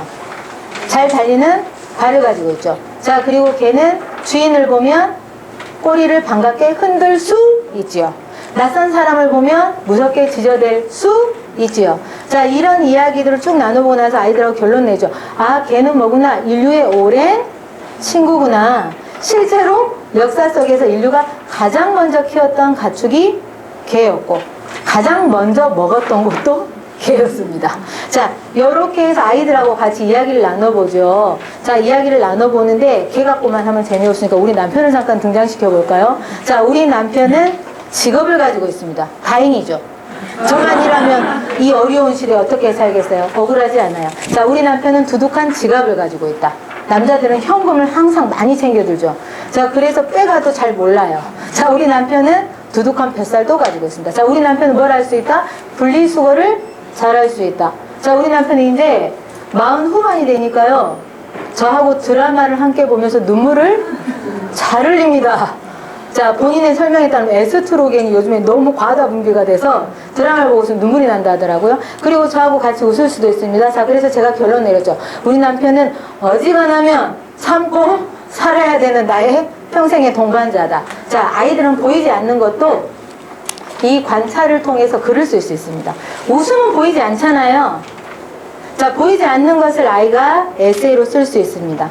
자, 웃음은 나쁜 기억을 지우는 지우개다. 내가 친구들과 하하호호 깨르르 웃으면 내 머릿속에 있던 나쁜 기억들이 스르르 지워진다.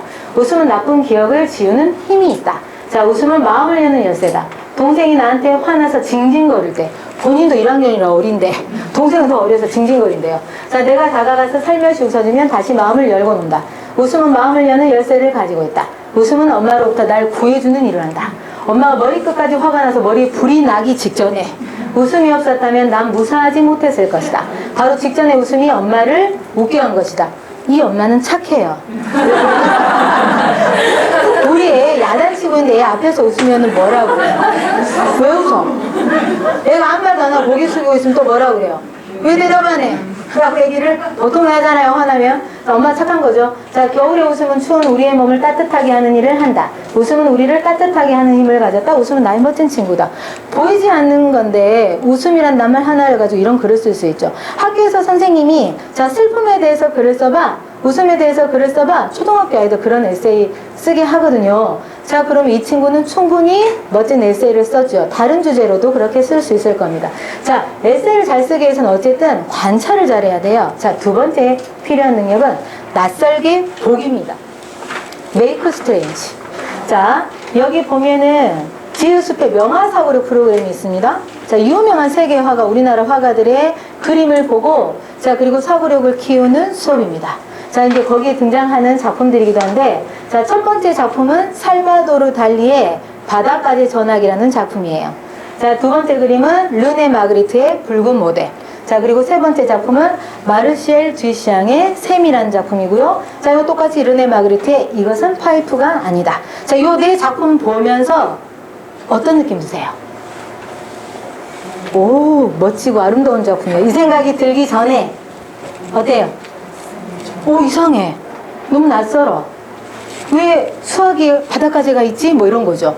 그 다음에 신발을 잘 그려야지. 요즘 발가락 신발도 나왔나? 뭐 이런 생각을 하게 하는, 왜 파이프를 그려놓고 이것은 파이프가 아니다라고 명제를 써놨지? 세시 넷밥 있는 피페?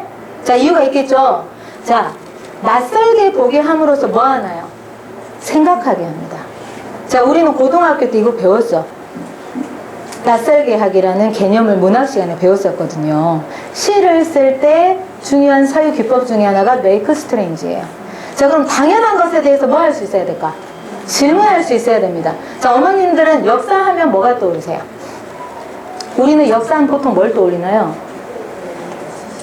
위대한 왕, 그 다음에 장군, 신에게는 12척의 배가 있습니다.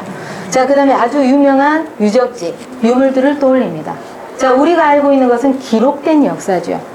자, 근데 역사 수업을 하면서도, 지읒숲에서는 역사 수업도 해요. 텍스트로 사고력 수업을 하는데, 역사 수업을 하면서도 아이들이 늘 익숙하게 받아들인 것들에 대해서 낯설게 하기를 시도해야 합니다. 그래야 아이들의 생각이 작동하기 시작하거든요. 자, 우리는 지금 두발 걷기를 하고 있잖아요.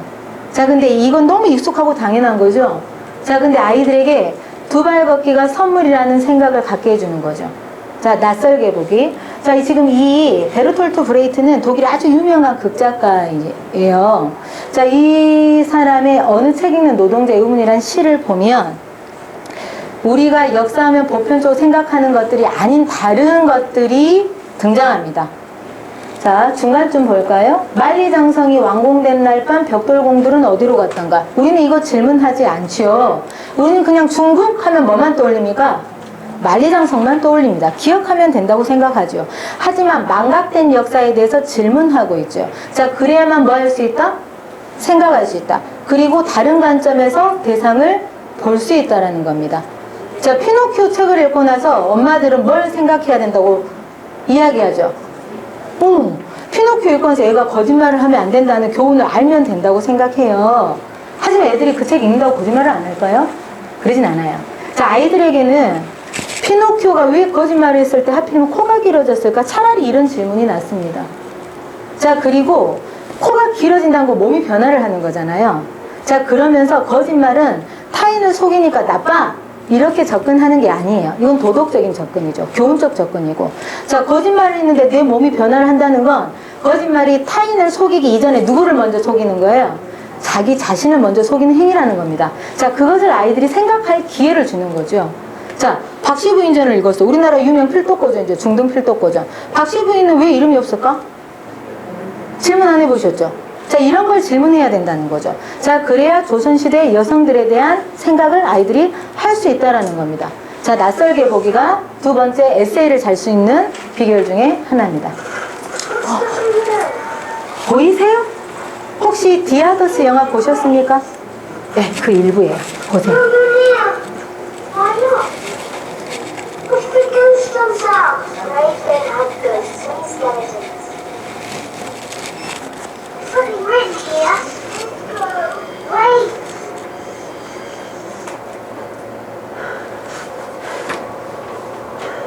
니콜 키드만 나왔던 최고의 반전 영화.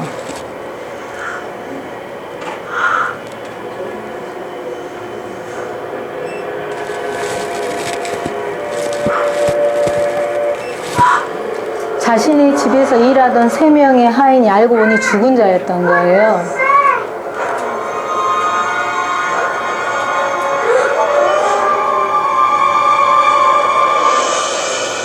Must be strong now, children. Enemies, come here!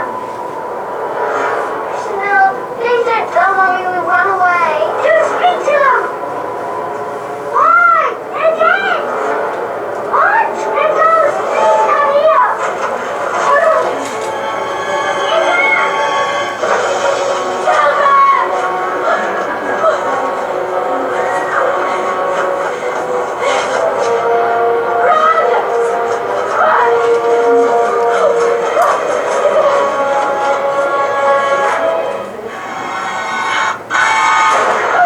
More trouble yourself, man.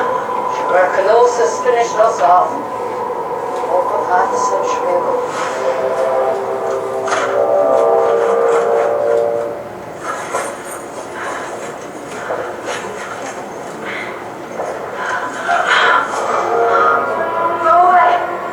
나는 이 장면 볼 때마다 왜 유령이 들어오지를 못하지? 그 생각 한 번씩 해요. What do you want? Make you understand. 이제 중요한 대사가 나옵니다. Understand what? About the house. About the situation. What situation? We must all learn to live together. The living and the dead. He was in peace. 자, 우리가 알고 있는 최고의 반전 영화는 식스센스. 자, 이 디아더스도 만만치 않은 반전 영화입니다. 자, 지금 주인공이요, 집에 이렇게 정체불명의 어떤 흔적들이 자꾸 등장하니까 깜짝깜짝 놀라죠. 유령이라고 생각을 해요. 근데 나중에 알고 보니까 자기가 뭐였어? 죽은 사람이었습니다. 근데 이 영화가 반전 영화의 이유가 있어요. 우리가 영화의 처음부터 끝까지 우리는 주인공 그레이스의 눈으로 영화를 쫓아가거든요. 근데 사람처럼 뭐예요?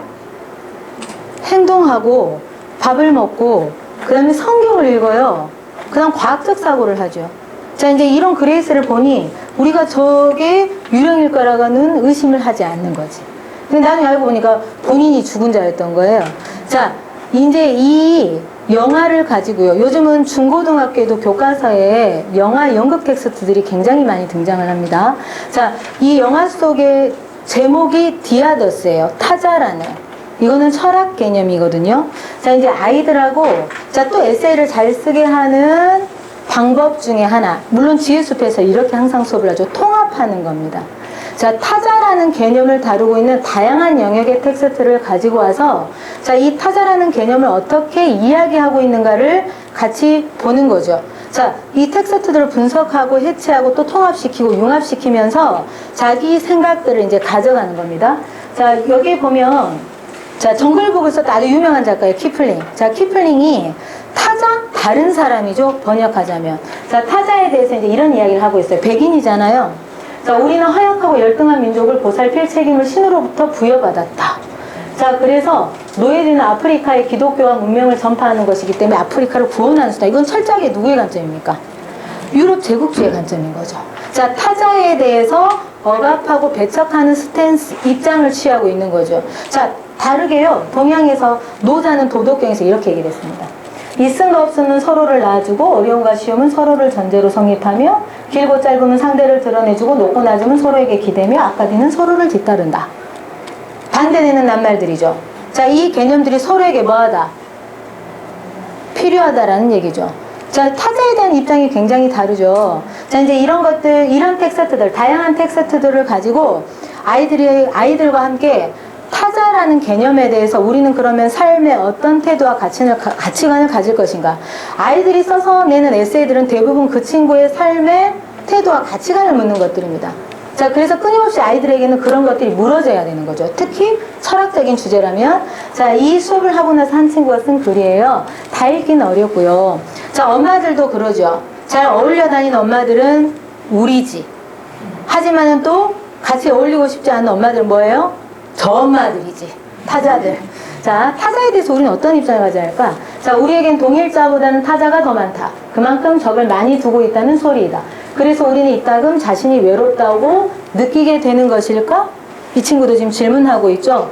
자, 우리는 우리하고 공통점을 가진 사람들, 그냥 딱 보기에, 자, 그런 사람들과는 친밀하게, 친숙하게 지내는데, 좀만 달라도 뭐예요? 가까이 하고 싶지 않아. 그 엄마. 너무 싫어. 막 이러잖아요. 자, 이러면서 타자를 많이 두고 있고, 그래서 현대인들의 소외가 오는 거 아닐까? 자, 이런 의문을 제기하는 거죠. 자, 어쩌면 내가 디아더스라고 생각하는 사람들보다 더 많은 사람들이 나를 디아더스라고 생각하고 있는지도 모른다. 난 항상 우리 편 얘기를 하는데, 실은 상대방도 나를 뭐라고 여길 수 있어? 디아더스라고 여길 수 있어. 자, 이런 생각을 하며 내가 처참하게 길에서 나뒹굴고 있는 광고지 한 장에 지나지 않는 기분을 느끼는 것은 지극히 당연한 일이 아닐까? 자, 이런 놀라운 성찰을 아이가 하고 있죠. 어른인 우리도 하기 어려운데. 자, 차이점을 찾아도 그냥 몇 분 찾아다녔던 연필 한 자루처럼 대수롭지 않게 넘겨야 한다. 타자를 찾기보다 동일자를 찾아야 한다. 자, 우리의 바뀐 관점이 행복이라는 심리적 안정감을 안겨줄 것이다. 자, 이 친구는 자기의 스탠스 입장을 취했습니다. 자, 타인들과의 관계에서 가능하면 뭘 많이 찾자? 나하고의 동일성. 그 다음에 공통점, 이런 것들을 많이 찾자. 자, 그리고 함께 가자라는 거죠. 자, 이 친구는 아마 관계 능력이 어떨까요? 좋지 않을까요? 이후에? 자, 마지막입니다. 그러면 이제 지우수분 일주일에 한 번 오는 수업이에요. 물론 그 한 번을 오더라도 깊이 있게 생각하고요. 자, 관찰하고, 신선하게, 낯설게 보게 하고, 그 다음 통합적으로 사고하게 하죠. 자, 그래서 어떤 대상들을 익숙하게 보지 않도록 만들어줍니다. 자, 그것을 또 뭐예요? 에세이로 써내게 하죠. 하지만 일주일에 한 번 오니까 그 일상적인 대화 속에서요, 어머님들이 아이들하고 어떤 식의 대화를 나눌 건지, 또 어떻게 아이하고 소통할 건지, 자, 이런 팁이 좀 있으면 아이들이 훨씬 더 에세이를 자유롭게 쓸 수 있겠죠. 자, 학교에서 선생님들 맨날 초등학교 저학년들 일기 과제 내주잖아요. 이제 요즘은 뭐 매주 내주는 선생님은 거의 없죠. 애들 바쁜지 아니까. 자, 근데 한 번씩 주제를 주세요. 봄이 되면 뭐 해라? 봄에 대해서 쏘아라. 5월달 가정의 달은 뭐에서 쏘래? 가족의 소중함에 대해서 알아봐. 이러잖아. 애들이 그럼 뭐라고 얘기해요? 엄마, 쓸 거 없어. 뭘 써야 될지 잘 모르겠어. 자, 이런 하진 되게 많이 합니다. 대표적인 에세이가 일기하고 자기소개서입니다. 자기 이야기를 쓰는 거니까요. 그리고 아이들이 대표적으로 쓰기 어려워하는 에세이가 바로 일기하고 자기소개서입니다. 그래서 나중에 일기가 어떻게 돼요? 영혼이 없어지죠. 그냥 하루 있었던 일 뭐예요? 갔어. 자, 끝. 똑같잖아요. 너무 재미없어. 자, 우리 아들 일기 잘 쓰는데. 자, 일기 잘 쓰는 팁을 제가 하나 가르쳐 드릴게요. 뭐냐면, 자, 질문 목록을 작성하는 거예요. 자, 이제 지금은 이제 만연한 또 봄이 돼가고 있습니다만, 자, 봄에 선생님이 봄에 대해서 글을 써가지고 오라고 한 거죠. 자, 봄에 대해서 일기를 써, 봄을 주제로 써봐 라고 이제 선생님이 주제를 내주신 거예요. 그럼 아이하고 앉아서 질문 목록을 작성하십시오. 자, 봄 하면 떠오르는 게 뭐지? 자, 아까 질문을 하는 순간 뭐 하게 되어 있다? 사유하게 되어 있다. 자, 그리고 아이들하고 이 질문을 쭉 만들어가는 과정에서 혼자 하라면 힘들죠. 특히 저학년 애들은 본인들이 쓰는 것 자체가 힘듭니다. 자, 그래서 질문하게 하고 엄마가 스케치 이렇게 질문은 쭉 작성을 해주시면 더 좋겠죠. 고학년 아이들하면 혼자 하게 해도 되죠. 자, 뭐 다양한 질문을 할 수 있습니다. 봄은 왜 봄이라는 이름을 갖게 됐을까? 한 번도 질문 안 해봤어. 봄이 왜 봄이죠? 이게 사고력입니다. 답이 어디 있습니까? 자, 근데 이제 유래 어원을 찾아가다 보면 봄에는 진짜로 볼 게 많아서 우리 눈에 찾아오는 손님들이 많죠. 자, 그래서 봄이랍니다. 그런 걸 생각할 수 있겠잖아, 아이가요. 자, 그 다음에 만약 봄이 사라진다면 어떻게 될까? 자, 이런 거죠. 봄에만 할 수 있는 일은 뭐가 있지? 봄 하면 뭐가 떠오르지? 나는 봄이 언제 좋지? 언제 싫지? 봄이 돼서 좋은 점도 있고 나쁜 점도 다양한 이야기를 하는 거죠. 자, 이걸 가지고 자, 이 질문을 보면서 네 생각을 써봐 하면 한편에 멋진 에세이가 되죠. 하지만 1, 2학년 아이들한테 잔인하게 10개 질문 써놓고 이거에 다 네 생각을 연결해서 써봐라고 하지는 마세요. 자, 2, 3개여도 족합니다. 자, 그러면 정말 멋진 에세이가 탄생을 할 거거든요. 자, 아이들하고 초등학교 고학년 6학년 되면 고전 천탄배랑 수업을 해요. 김유정의 봄봄, 동백꽃 둘 다 봄이 배경입니다. 자, 그리고 나서 아이들하고 수업하고 나서 스토리 요약하고 감상 쓰게 하지 않습니다. 자, 봄에 대해서 네 생각을 써오라고 하지요. 물론 텍스트를 읽으면서 아이들이 느낀 것도 있겠죠. 자, 한 친구가 봄봄을 읽고 나서 썼던 에세이인데 자, 도입부하고 중간 잠깐만 볼게요. 우리는 봄에 대해서 어떻게 생각할까? 누구에게나 봄은 찾아오니 누구든지 봄을 느낄 수 있다. 자, 봄은 하찮은 들꽃에게도 찾아간다. 들꽃은 꽃을 피우며 봄을 맞이한다. 나는 봄에 꼭 하는 일이 있다. 가족과 함께 휘날리는 소농빛 벚꽃 구경하러 가기. 카페에서 여유롭게 아이스티 마시며 공부하기. 오, 간지나는 애죠. 자, 꽃을 따서 2꽃, 3개 꽂아놓기 등 내가 봄을 맞으며 하는 일이다. 자, 그리고 자기가 수업 중에 이야기했던 봄을 배경으로 한 봄봄과 동백꽃 이야기를 자기 이제 감상이죠. 자기 인상적이었던 부분들을 막 씁니다. 그 설렘, 봄에 찾아오는 설렘에 대해서. 자, 그리고 이처럼 이야기 속에서 주인공들은 봄을 보내고 있고 나도 지금 봄을 보내고 있다 하면서 또 자기 봄에 대한 이야기를 하는 거죠. 자, 이런 글들은 자, 봄봄에 누가 나왔고 자, 이 작품의 배경은 뭐고 자, 그리고 이 작품 읽고 나서 너는 어떤 생각, 느낌이 들었니라고 쓰는 모든 천편일률적인 글들하고는 완전히 색깔이 다르겠잖아요. 자, 이렇게 수업을 하고 에세이를 쓰는 힘을 키워줘야 해요. 자, 이제 마지막으로 어머님들한테 한 가지만 이야기 드리고 싶어요. 자, 이제 어머님들은 아이들에게 지식의 양을 물어서는 안 됩니다. 이제 지식의 양을 묻지 않습니다. 자, 뭘 알아야 되냐면요. 노하우는 뭐죠? 노하우는 인공지능이 많이 축적할 수 있습니다. 이미 인간들이 갖고 온 노하우를 인공지능에게, 로봇에게 다 축적해 놓았거든요. 근데 인공지능이 할 수 없는 영역이 있어. 새로운 문제, 아직 축적의 시간이 그리 길지 않는 문제들이 있다는 겁니다. 영역들이. 자, 그것을 아이가 볼 수 있게 해줘야 되거든요. 자, 지식의 양이 아니야. 이제 뭘 물어야 해? 자, 왜를 물어야 된다는 거죠. why, 왜 그러지? 라는 생각을 하는 질문을 해야 된다는 겁니다. 자, 그리고 결과가 아니라 뭘 질문해 줘야 된다? 과정을 질문해 줘야 된다는 겁니다. 과정 중심 평가는요, 과정을 묻는 거거든요. 자, 아이가 95점 맞아서 오, 이거 왜 한 개 틀렸어가 아니죠. 자, 아이가 그날 학교에서 어떤 수행평가가 있었고, 그리고 친구들하고 어떻게 관계를 맺어왔고, 자, 어떤 발생했던 문제를 어떻게 해결했는가, 이런 것들을 물으셔야 되는 거죠. 그래야 결과만 묻는 아이들 있죠. 엄마가 결과만 묻는 아이들은 뭐만 중요하게 여길까요? 그러니 결과만 중요합니다. 내가 맞은 100점, 95점이 중요한 거죠. 하지만 과정에 대해서 늘 묻는 엄마라면 그 아이는 과정이 차곡차곡 쌓여져가는 그곳에서 즐거움과 성취감을 느끼는 거죠. 그리고 그것이 얼마나 의미 있는가를 안다라는 겁니다. 자, 그리고 마지막으로 지적하지 말자. 자, 이거는 제가 엄마들한테 늘 하는 얘기예요. 아이들은요, 말대로 큽니다. 야, 왜 그렇게 덜렁거려? 칠칠치 못하게 뭐 이런 거죠. 깊이 묻는 엄마는 내가 오늘 아침에 그 얘기 했을 수도 있어. 자, 그 다음에 야, 너는 왜 뭘 할 때마다 자, 네가 할 일인데 네가 그렇게 스스로 못하냐 하면서 우리는 대부분 아이가 안 되는 것도 안타까운 거 막 이야기를 하잖아요. 자, 지적보다는 그것을 어떻게 격려하는 언어로 바꾸자. 얘들은 말대로 크더라. 자, 그러면 내가 오늘 아침에 너는 도대체 아빠를 닮았니? 대부분 나쁜 아빠 닮잖아. 잘한 건 나 닮고 뭐 이러죠. 자, 아빠 닮았니? 뭐 이렇게. 왜 그렇게 행동이 굼뜨니? 자, 이렇게 얘기하면 너는 참 아침을 여유롭게 사는구나. 너의 여유가 엄마는 참 부럽다만 하면서 옆에서 챙겨주세요.